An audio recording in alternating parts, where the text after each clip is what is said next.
So the Russell Tribunal in Palestine, the initiative I'm part of, is trying to not only to show that Israel has violated international law, human rights law, international humanitarian law, and that Israel is the perpetrator of war crimes, etc. This has been proven by and shown by 20 human rights organizations, aid organizations, UN, UN bodies. So we don't have to tell people again, oh, Israel, let's investigate if Israel has committed war crimes. It's been proven that Israel has committed war crimes. What we want to show with the tribunal is investigating third parties.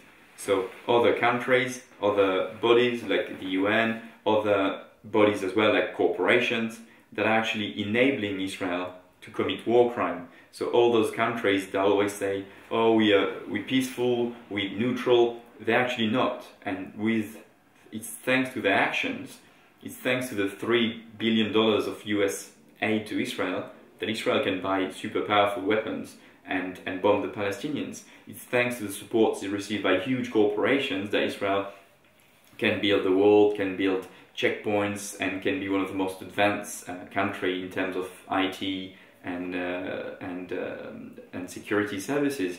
So that's what we are doing with the Russell Tribunal. We are showing the complicities of the third states, and without this active support, we want to show that Israel won't be able to do what it does and keep bombing the hell of the Palestinians. So yeah, that's hopefully what's gonna happen, and we're gonna be able to show this and to bring more and more people on the side of the Palestinians in this issue, which not, in a way, it's not the side of the Palestinians, it's just the side of justice and human rights. You don't have to be pro-Palestinian, just be pro-human rights and justice and humanity, and then you realize that, the Palestinians have been the one that have suffered for so many years.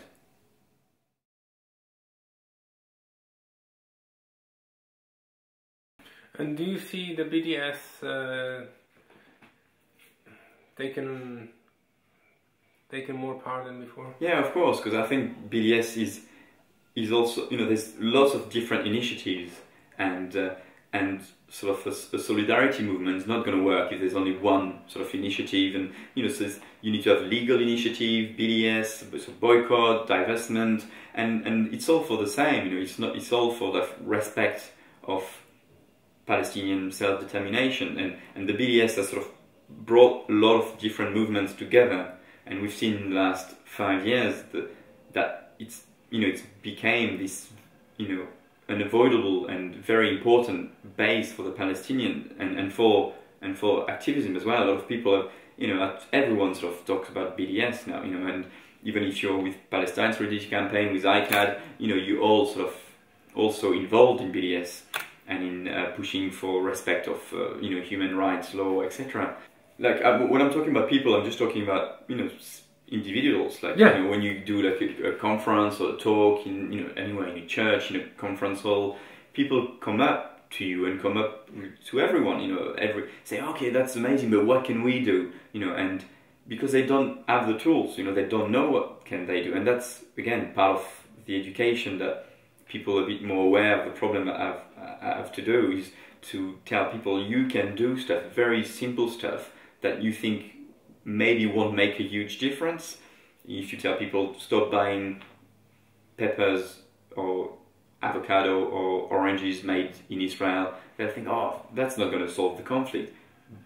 It's not going to solve the conflict, but it's going to be part of a web of elements that might stop the conflict. If you look back at the civil rights movement in the US, it didn't start with Martin Luther King saying, I had a dream. It started with small actions in colleges in Alabama, a few students boycotting not boycotting, actually going to eat with white students in the canteen when it was forbidden, people sitting on a bus where they shouldn't sit. It started with very small acts of solidarity, and then it became bigger and bigger. And that's what we have to explain to people, that by not buying avocado, if 10 people do it, and then 100, and then 1,000, then the shop's going to think, wow, we're losing money, they're going to stop buying avocado, it's going to sort of roll on and on and on. So that's why we have to explain people that they can make a difference, and then they have to. You can't remain passive. You can't remain passive. It's about the world in general. We all human beings. It's not because it happens, thousands of miles away that you have to remain silent. You can't remain silent.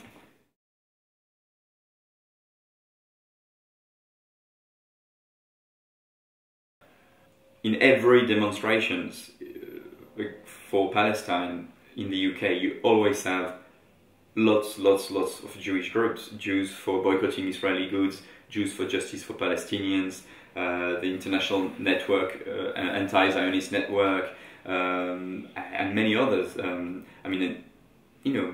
Chomsky is a Jew, even Pape is a Jew, Jeff Harper is a Jew. There's Avi Schleim. There's lots of Jewish descent, and I think that the point is that a lot of Jewish people say Israel doesn't speak, for me. Israel, if you hear Benjamin Netanyahu says we are the Jewish state, the Jews, no, people say Israel doesn't speak for the Jewish people, and a lot of more people saying it, and I think, after such incredible, like events like Operation Cast Lead, it was a massacre. There was no fighting. It wasn't the Gaza war. There's no war. There was one army just bombing the hell out of 1.5 million people, and after the Gaza war, I know Palestine Solidarity Campaign said the membership raised by like 20% in like a couple of weeks, months after the massacre, and then after the flotilla. Even I think people that weren't that educated, or they just fell for the media sort of propaganda, they must have thought, oh come on, something's wrong. There's boats of people, they get into the boats and shoot 9 people, injure many others, steal everything, So I think public opinion, maybe thanks to Israel completely crazy actions, is becoming more and more aware.